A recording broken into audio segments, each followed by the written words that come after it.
Imagine you were in this room. We're in Independence Hall in Philadelphia, Pennsylvania, the very place where the Constitution was done and the Declaration of Independence. I'm Rick Green, America's Constitution coach, here with Mark Meckler. And Mark, if you had been in this room when it happened, when the Constitution was created, and George Mason stands up at the very end to say, hey guys, wait a minute, we messed up, we got a real problem here, what would you do? I'd have probably been irritated. Sit down, you can hear the George, grumbling, right? right? Yeah, They're like, let's go home. Man, it's 2 days. September 15th, 1787, 2 days before the end of convention. You guys have heard the story. It's hot in here. Yeah. Like, they didn't have HVAC back then, so it's hot. The windows are boarded up. They're all irritated by now. They want to go home.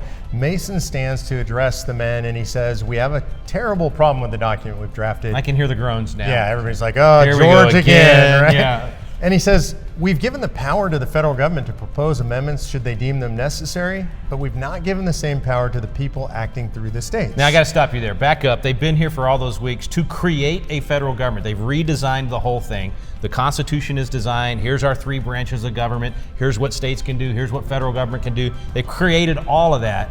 And he's saying, wait a minute, we have a problem. Yeah, and there's a little bit of lost history in there. Actually, the very first draft that went out to the working committees contained this power. The states had the power. I didn't know that. The federal government didn't, actually. And when it came back, somehow it had been reversed. And so he notices this at the last minute, literally brings this problem up. Everybody groans. We think we don't have the videotape, right? Yeah. But then he asks a question that I think is the real question, and this question resonates across the ages. He says, are we so naive that we believe that a federal government that becomes a tyranny will ever propose amendments to restrain its own tyranny?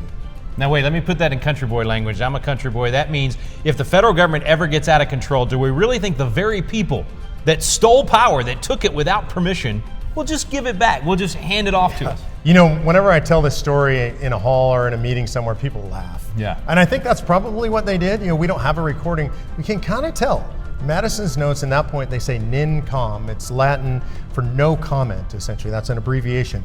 No debate. These guys debated everything. That's the 1787 version of mic drop. Exactly. Right? No, I call it the forehead slap. Like, everybody just went, oh my gosh. How did we miss that? I can't believe we missed that. Yeah. And so Eldridge Gerry proposes the second part of Article 5, gives the states 2/3 of them power to call and convene a convention of states for proposing amendments. Then the vote's taken. I think this part's incredible. Imagine them in this room, right? Ready to go home. It's unanimous. Unanimous. Absolutely. So it was so obvious to them that we had to give this power to the people acting through the states that there's no debate, and it's unanimously adopted. Now let's just summarize that real quick. So they created the Constitution, they created the three branches of government, they created all these different levels of accountability, and they said, we didn't solve everything. In the future there will be issues, this will need to be amended.